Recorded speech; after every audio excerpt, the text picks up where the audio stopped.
Bears, blog, boys, you know it all, computer, analytic, geeky nerds.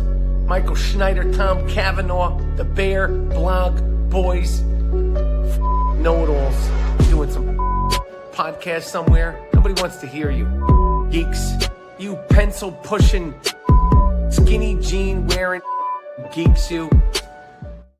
Coming to you live from our mom's basement. This is the Bears Blog Boys podcast. I'm your co-host, Tom Cavanaugh, here with my good buddy and other co-host, Michael Schneider.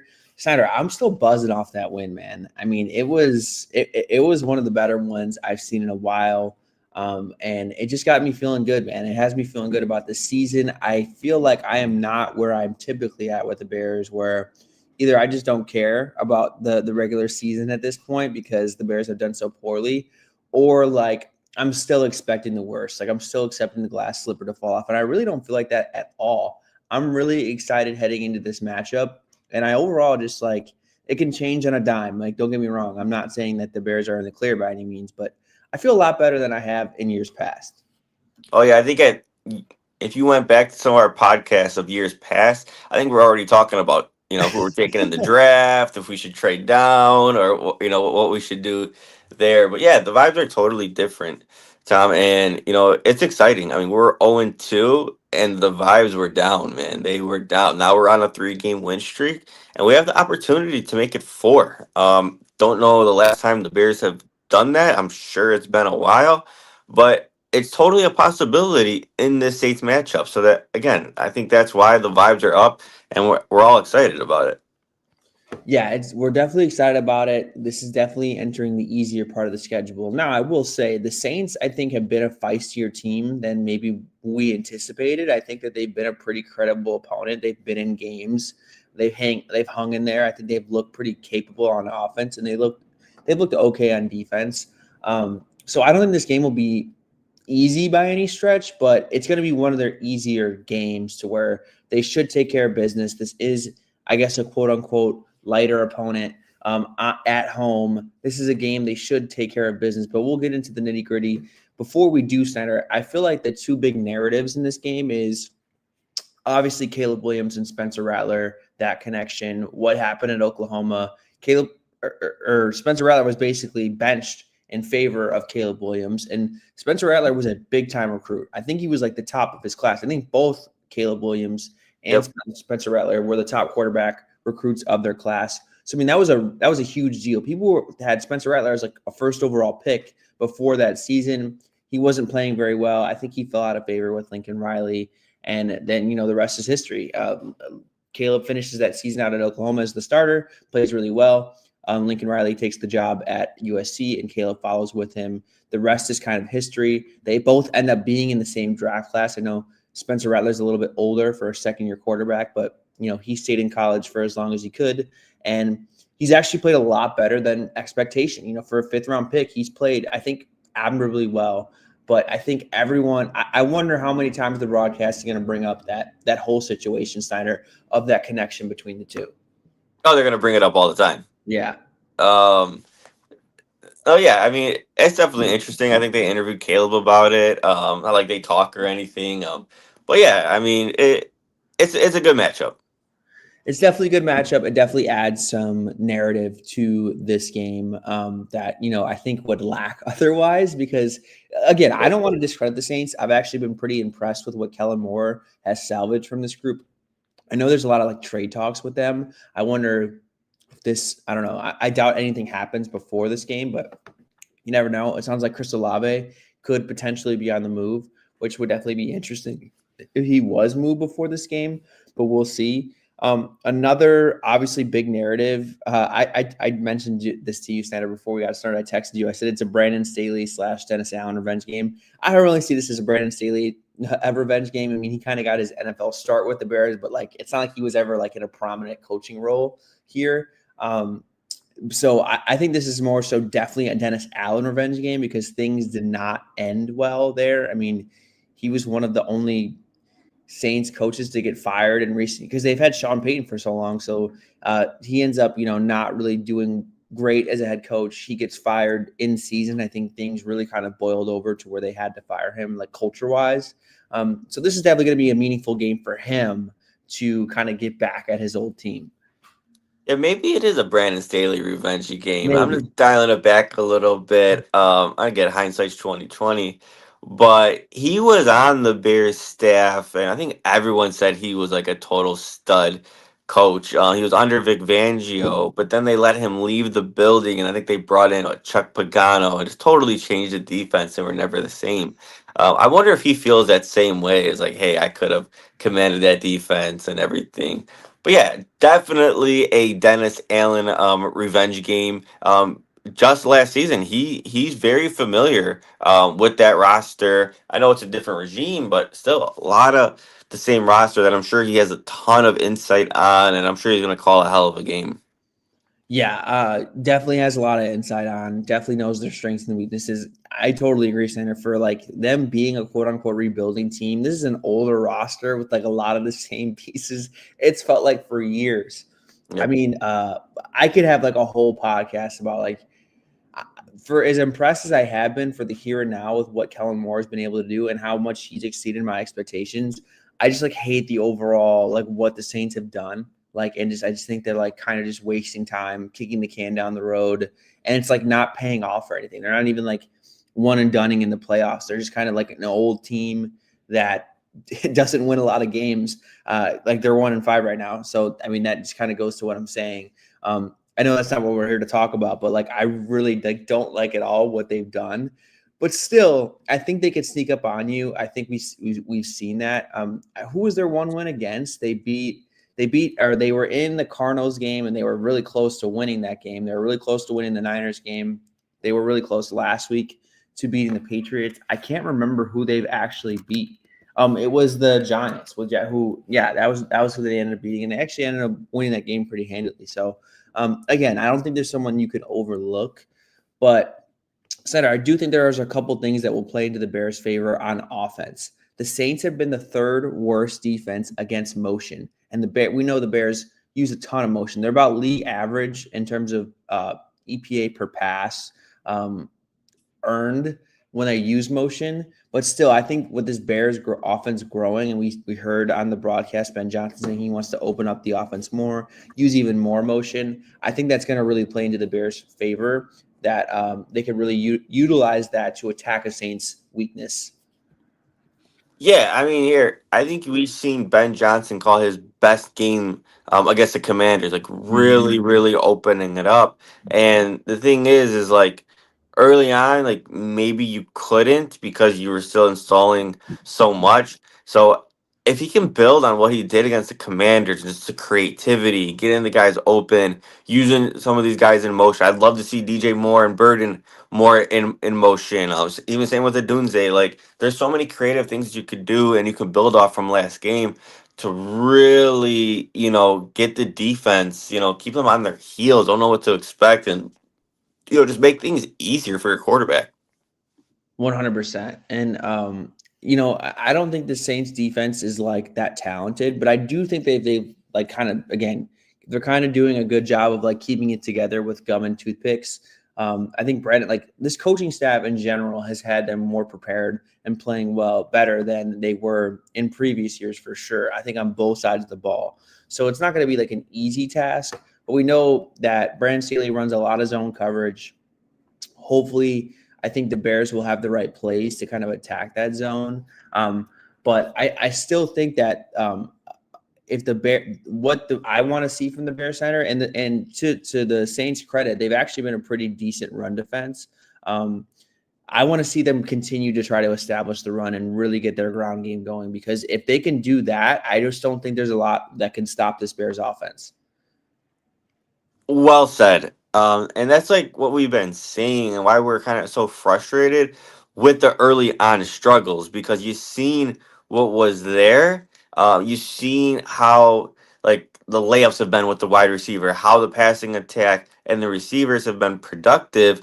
But then, kind of you're in a lot of positions where maybe shooting yourself in the feet where it's, second and long and you got a penalty. getting that run game going and getting those early penalties out of the way unlocks so much for this offense. I mean, what did DeAndre Swift average last game? It was like what, over 7 yards per carry. I'm not saying that's sustainable, but if you're getting DeAndre Swift 5 to 6 yards per carry or whoever's back there, it just wears and tears the defense mentally, physically, opens up so much more in the play action game, opens up so much that to where, hey, Ben Johnson's also cool to where he'll run that same formation and it'll be an entirely different play, right? Like he's just a mad genius back there, but it really starts with that run game and putting that offense in favorable positions. Now you match that with the unpredictability on third down because you might go for it on fourth down. It just adds so many layers to get the defense, maybe thinking too much, and it's really really fun to see. 100%, and that I think that will just be important too, Senator. Not only from establishing more efficient offense early on, getting yourself out of those bad situations that we've talked about. The Bears have kind of been in a lot outside of last game. I think it just allows you to keep your foot on the gas in a different way, where you're not having to air it out if you're playing with a lead, which hopefully the Bears are in this game, and they can kind of just close out the game like they did last week with the run game. I think that was a big pleasant surprise in what I saw. That last drive, I think they only threw the ball like twice Yep. or tried to throw the ball twice, and they really just ran it down their throat and they couldn't stop it. So hopefully they found some success there. I mean, Darnell Wright's presence, getting him back, was massive. He was Huge. just absolutely dominating anyone across from him.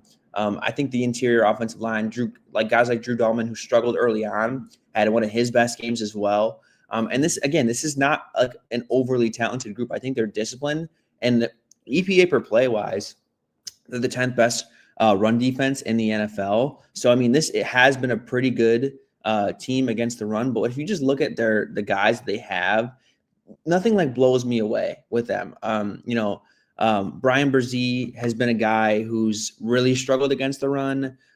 Cam Jordan, I think they're kicking Cam Jordan inside, which kind of blows my mind at this stage of his career to like change up what they've done with him in the past. Carl Granderson, like they have a lot of big bodies. Chase Young too. I don't know what his status is. He's been in and out of the lineup with injuries, so I don't even know if he'll play.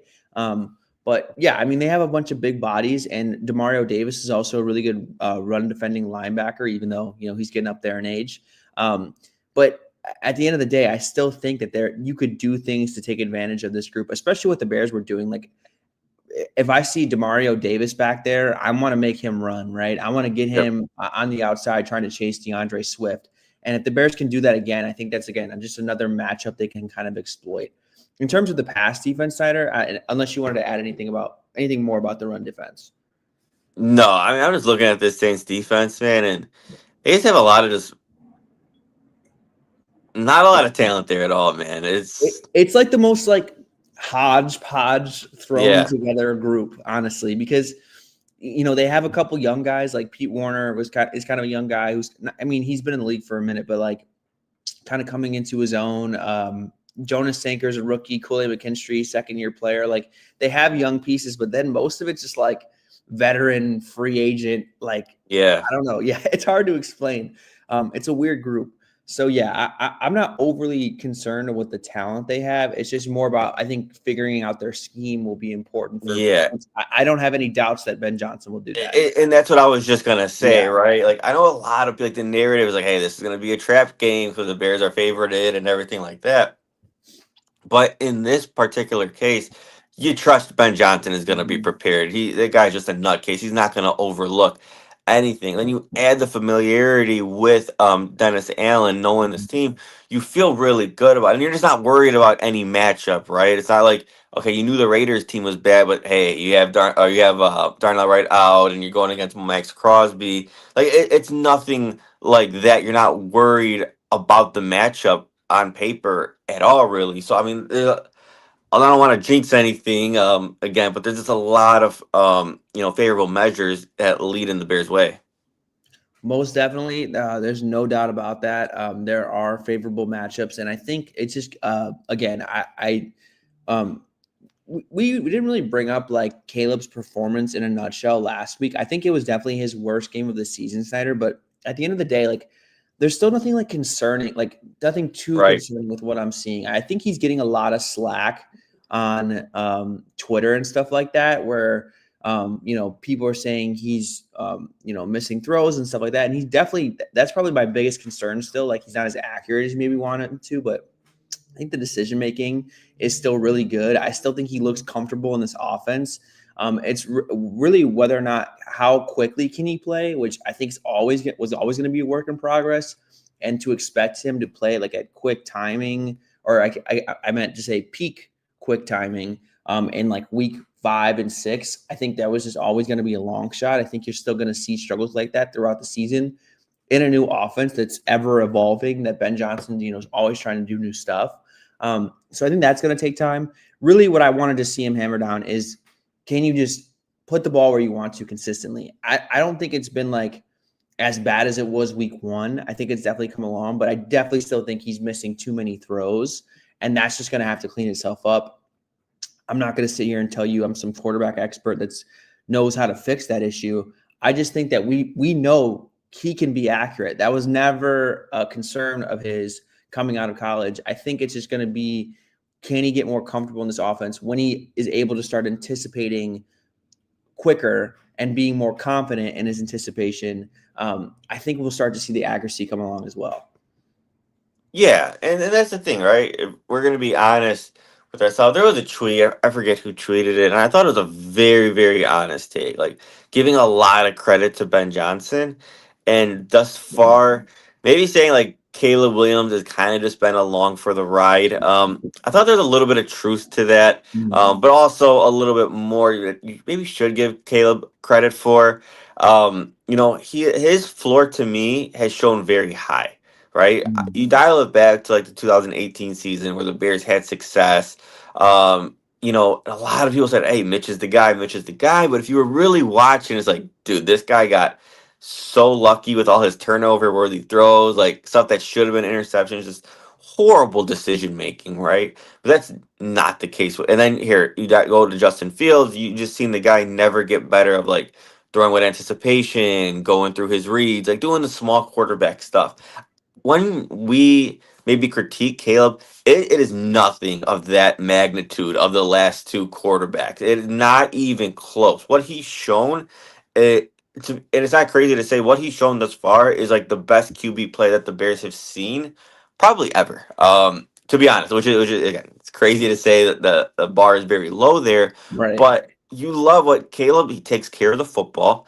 He goes through his reads. He shows flashes of zipping the ball in there with anticipation and just firing it in. That shows flashes of throwing it into just tight windows. But there's things that he needs to grow. He needs to see the full field. Like he needs to just clean up on some things. And it's not gonna be constant improvement week in, week in, week out. Like you're gonna see times where hey, he might be improved. Then you say, damn, like he actually regressed in that area. Like that's just how it is being an NFL quarterback. And adjusting to everything that especially being matched up with Ben Johnson. Having that year 1 almost like a waste year, right? Like this is again, he's 5 games into with Ben Johnson. Like it's gonna take time. But does Caleb need to improve? Yeah, he does. And that's the thing. And we're gonna be honest. We're gonna criticize. It doesn't mean we're out on Caleb. Doesn't mean we're hating on Caleb. It's just like, hey, like there should have been a shot downfield to Rome last game. That the timing, the accuracy wasn't there. That 2-point conversion to Monangai, huge point in the game. I don't know how you missed that. But just like stuff like that. That we're not gonna. It might sound like we're nitpicking, but that's what we do. That's what we've always done. Absolutely. You got to definitely just criticize. And I'm sure that's exactly what the Bears are doing. There's no way that this coaching staff is like skirting around the misplays, the misreads. And ultimately, Snyder, I think that's why I'm still encouraged. There's not a whole lot. That one play for sure, absolutely, Caleb missed them. But like in terms of like the turn downs, I just don't see a whole lot of those on tape. And what I'm also like ultimately more encouraged about is like he's just taking what's there and working this offense to the point where it is just making things easier for everyone, right? Like on that that shallow cross to Rome. The concept, I think it was a sail concept where it's meant to go to either Loveland or Komet down the field on a quarter route, and it's just not there. So Caleb just takes what's there, and it picks up a huge gain. And that was the things we weren't seeing from a guy like Justin Fields, who was just attached, attached to the big play, was big play or go home, big play or scramble. Like that was what we were not seeing. So like, yeah, while it might not thrill you like from a in-game watching experience, like that's what this offense hopefully does. It makes things easier. Like all those yards after the catch, that's a good thing for this offense in general. Yes. I saw them get knocked for that. And it's like, well, no, like that's how the offense, this is what they're trying to do, right? Like that's what they want. They want yards after the catch. They want to make things easy for their quarterback. And if they can do that, you know, against good opponents, like that's everything that you want from your offensive coordinator, obviously, and play caller. But ultimately, that's what you want from your quarterback too, because I think that's what leads to winning football. So I'm obviously don't think he played well against the Commanders. I won't sit here and say that, but I don't think he played like horribly bad. I think the two plays he really got knocked for from like PFF was that one fourth down to Frankie Louvu, which I think Frankie Louvu just made a great play. He kind of came off his rush and got into a passing lane that like most of the time he's not there. So I don't really blame Caleb for that. That was just a really good play. And then he did misread that one to Loveland. He tried to fit it in there. He had to come off it and get to the slant. But those are things like, again, if he makes like one play like that a game, so be it, right? Like I'm not really too concerned.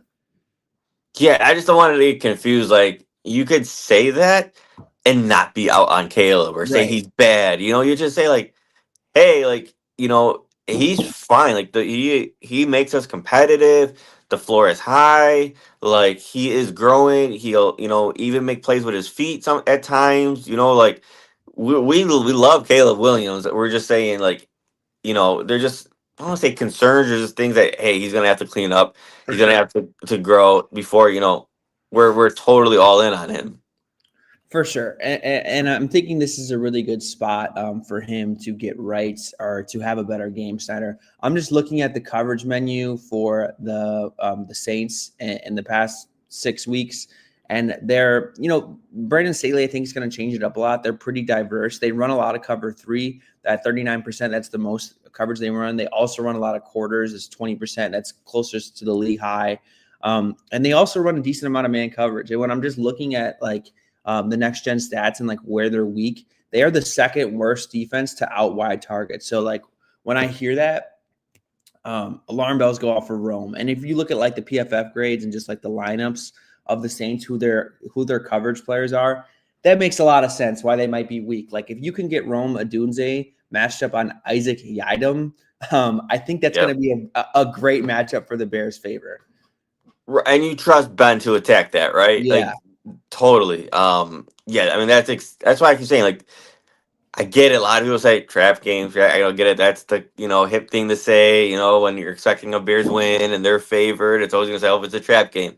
Dude, I'm telling you, I trust the coach. I trust the matchup on paper. Like I'm just not worried about it. I get it. Anything can happen. It's NFL. It's week by week. I just feel utterly confident about this Bears matchup.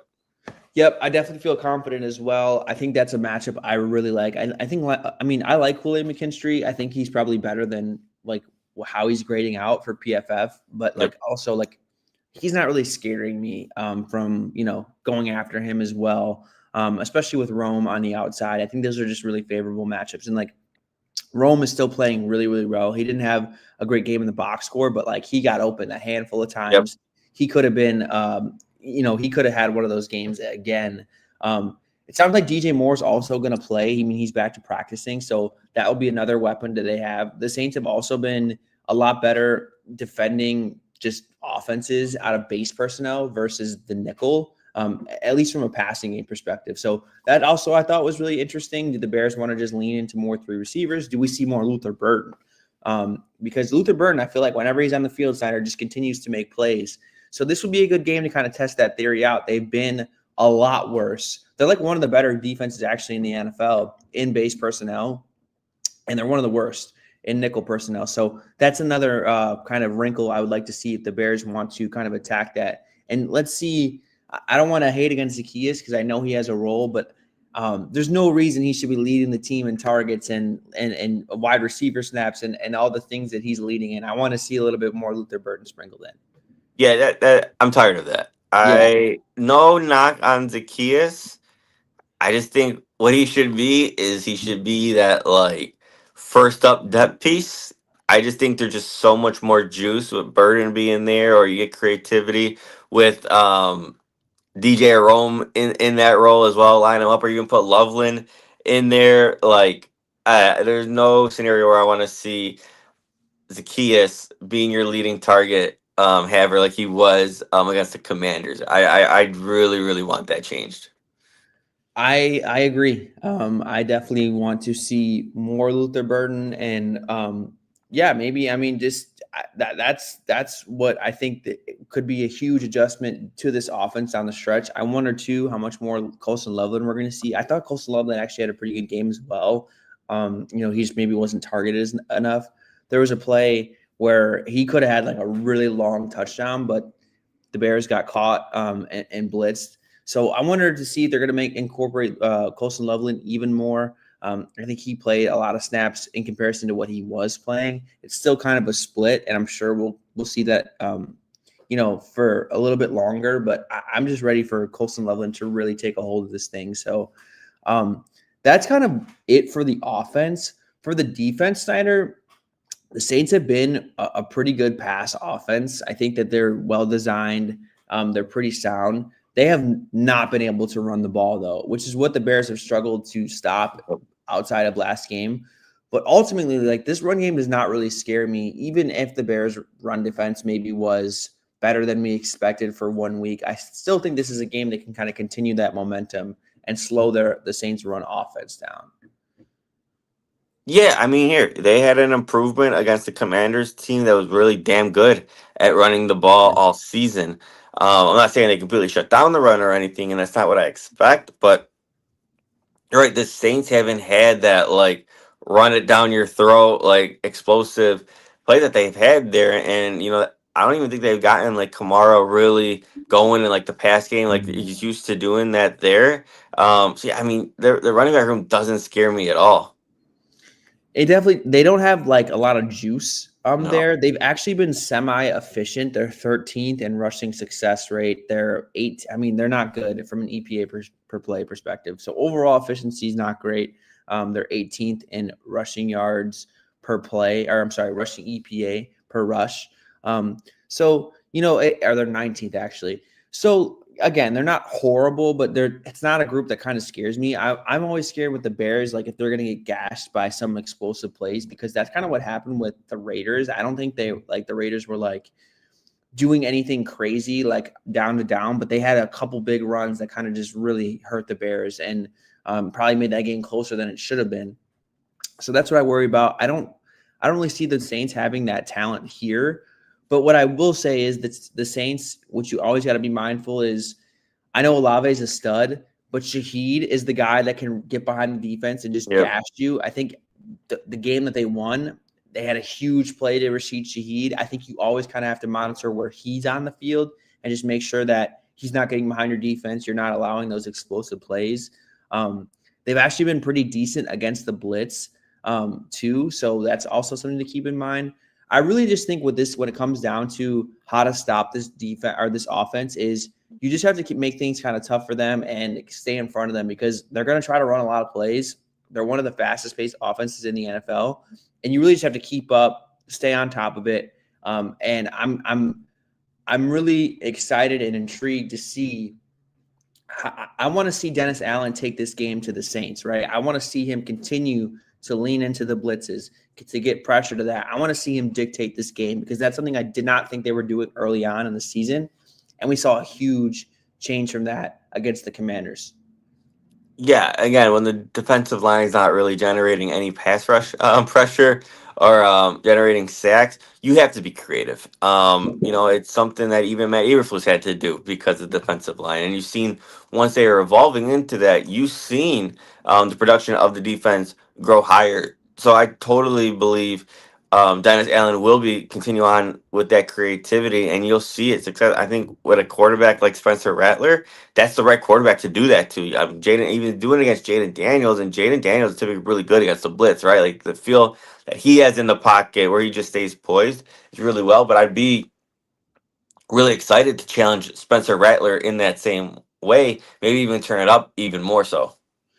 Yeah, and I think sorry, I don't want to speak for you, but we're not sitting here saying like bring the house every play. I think Right. there's creative ways to do exactly what the Bears were doing. And Yep. ironically, the Saints have been better against the blitz than not. Like on plays that they're not blitz, they're the 27th ranked offense in EPA per pass, which I think is interesting. But still, you can kind of play off of bringing different pressures, maybe so more so than like blitzing, right? Like that, like bringing more guys than they can block.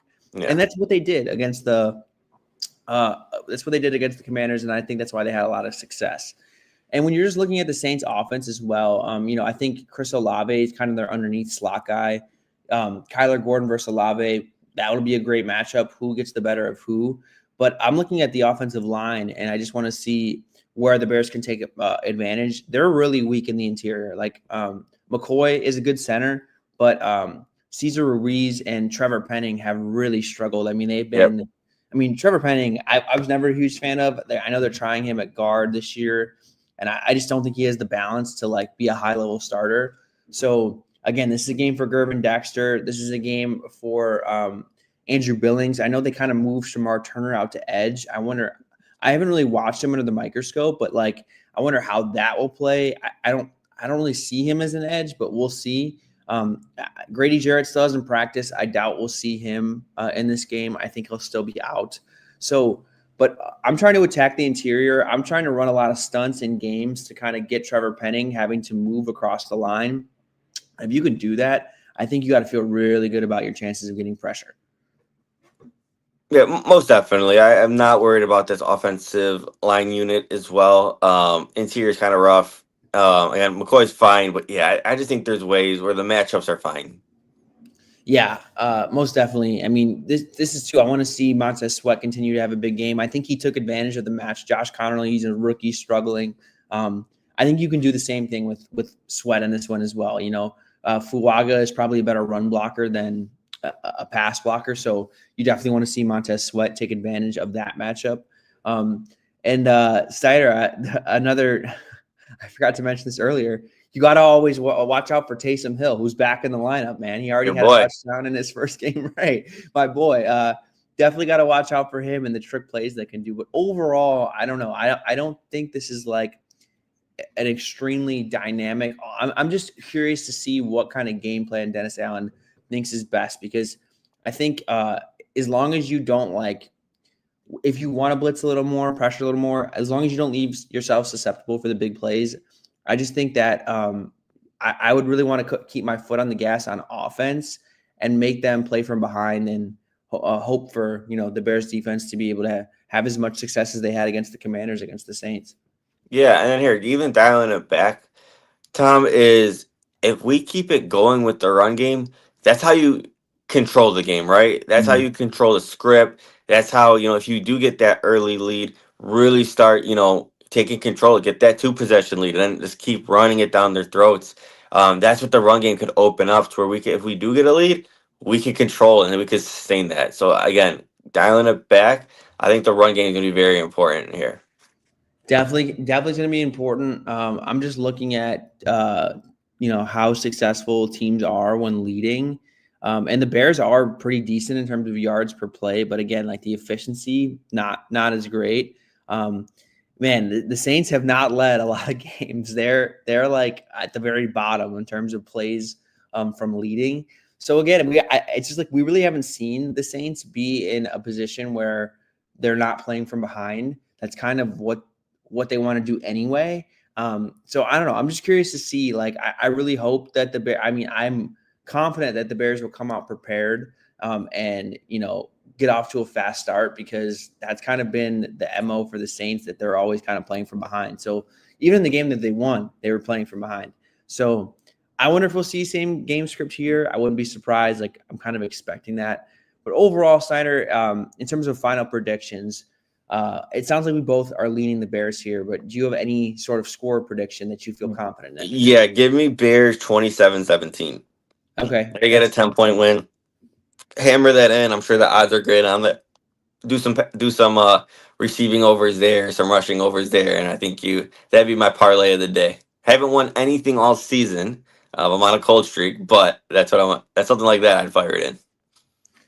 That's fair. I like that score prediction. I will say the Bears win 28 to, I'll say to 20. But I'll say that I'll do this. I'll say they'll win 31-20. How about that? There you go.